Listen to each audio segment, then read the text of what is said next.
ended it, and so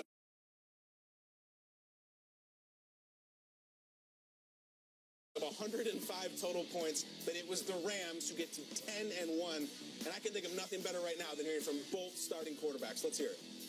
Yeah, it was a crazy game, and it seemed like at the end, whoever had the ball last was going to win. That's what it felt like, and ultimately our defense had 2 turnovers there at the end that proved to be the winning turnovers, and it was back and forth the whole game. It was times where we felt like we had all the momentum. We thought we were going to put the knife in them and finish it, and then there was times where it was the other way around, where we're like, all right, we need to kind of claw back into this, and it was fun. It was good to get in front of our fans for sure in a time like this where a lot of stuff has been going on the last couple of weeks, and hopefully we could provide some joy, some normalcy in the last few hours, and a lot of fun for people hopefully, and get their minds off of anything they're dealing with. The turnovers it changed the game. I think I gave them 21 points pretty much through turnovers, and just kind of like I said at the New England game, you can't give good teams points turning the ball over. So that was pretty much the changing point of the game. And there's a lot of teams that are playing well right now, and so I always will take my team over everybody just because I know what we're capable of.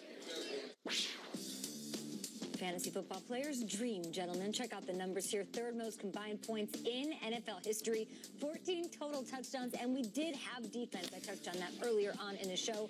What's the biggest lesson we're taking away from what we all saw for 4 quarters of awesome play in LA last night? Okay, it's a copycat league.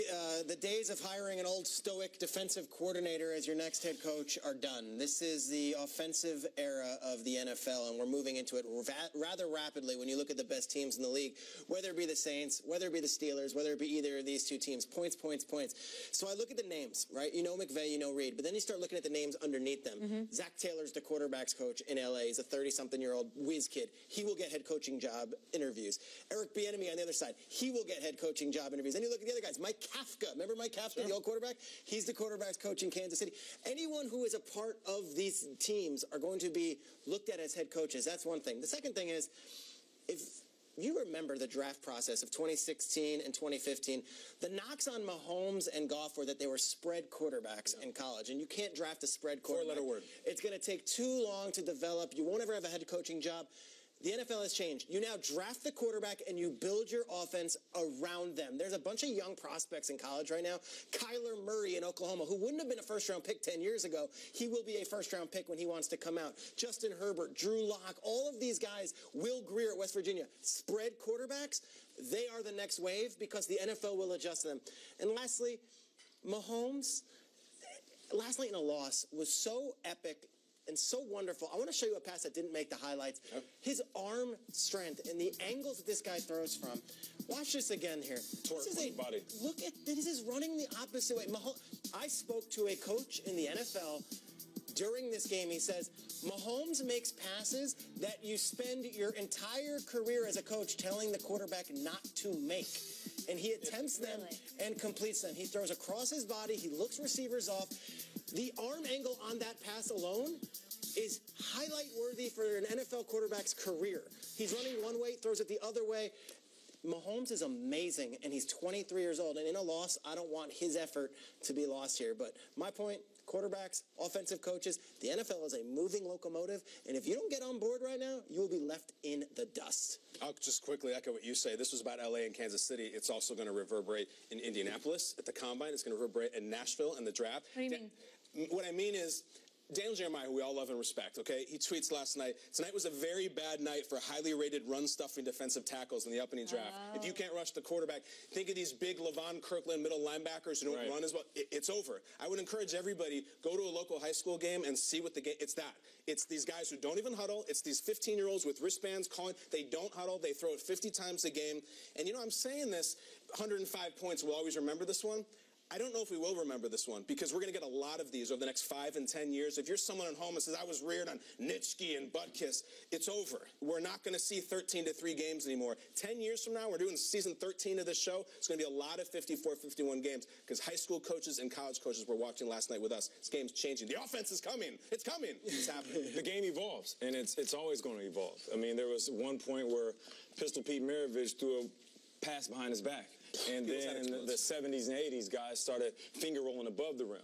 80s and 90s and 2000s, they started dunking it. Now the game is a high-flying basketball affair. Same thing with football. It was days where it's just hand the ball off right, hand the ball off left, occasionally throw a dump-off pass. Now the game is opening up. And I'll credit the Rams even more so than I credit the Chiefs because there were just subtleties within their game that I appreciated so much. One, a ton of crossing routes, was able to get guys open.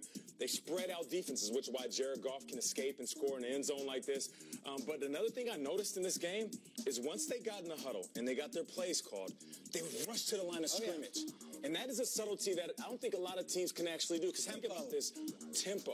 And it's not that you're in a 2-minute situation. It's not that you're in a hurry-up offense. It's the fact that you got to get up there, get set for a beat. Everybody has to be in the proper alignment on a line of scrimmage. And then you run the play trying to catch a defense off guard. As I'm sitting at home on my couch and I'm appreciating it as a football player, the nuances of the game, that's what separates us. Because here's the thing, at some point, we're going to see more than half the teams in the league playing at this level. So what's going to separate you? We saw two of the best in the business. Throw the Saints in there if you want to. But the Rams said, all right, in order for us to have just the slightest advantage, let's see if we can catch these guys off guard at the line of scrimmage. That hurry up right before they ran their play, that was impressive. Shout out to Sean McVay. Shout out to this offense. Shout out to the players within their system. They lose Cooper Kupp, and guys just come in seamlessly. It was amazing. Individuals that strengths. Me and you watched during the preseason. We're sitting there saying, you know what? Are these guys actually going to have an impact during the season?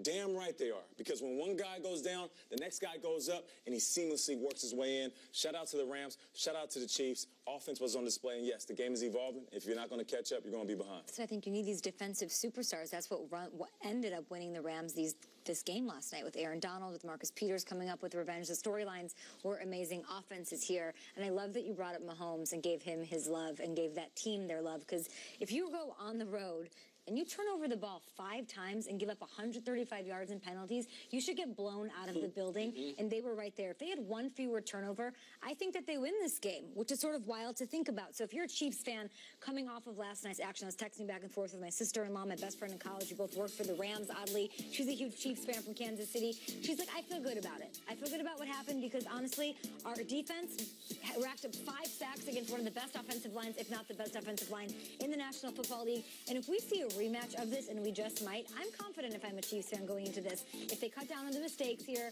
they get a win. It was just that close. It is crazy to think that they had 5 turnovers, they gave away 2 defensive touchdowns, over 100 yards in penalties, and still lost by 3 points. I agree with it, okay? Because you think about it. If you're the Chiefs, you're walking away from this game, you're thinking about the teams that you're going to face in the postseason, possibly in the Super Bowl. How many guys are going to face like Aaron Donald? How many guys are going to have a game like Samson Ebukam?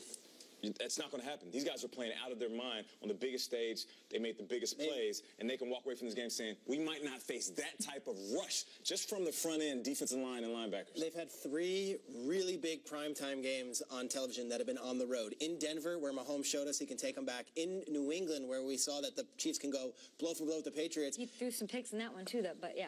And then last night, they had the ball with a minute left. McVay decides to try to throw the ball and I thought for sure Mahomes is going to take them 80 yards, and that's the scary part about the Chiefs. They have a minute left with 1 timeout, and me at home thinking, oh, yeah, no, this game's over. The Chiefs are going to win. That's a very good place to be if you're a fan, when you feel like you have the faith in that offense that they can score at any point, from any angle, from any spot in the field, and they can. Isn't it weird that I feel like nobody at the table lost confidence in the Chiefs? You said it right. 13 penalties, 5 turnovers, and they still had 51 points. If that game's an Arrowhead, they win. I mean, it was an incredible night for them and a loss. And quickly, Jared Goff, 0 interceptions. It's one hell of a game, man. Awesome. I don't know how the Saints fit into this thing. We'll talk about it in a little bit because they do. Drew Brees, he's on an MVP campaign. They put up 50. Like, they're looking good, too. Is he the front runner to take home the hardware for MVP? Some candidates solidifying their cases last night on the field. Also, Jared Goff, one of those guys, maybe. He had a perfect performance last night. It was a far cry from a layup, though. Hard-fought win for them. No interceptions, though, huh? No interceptions for that young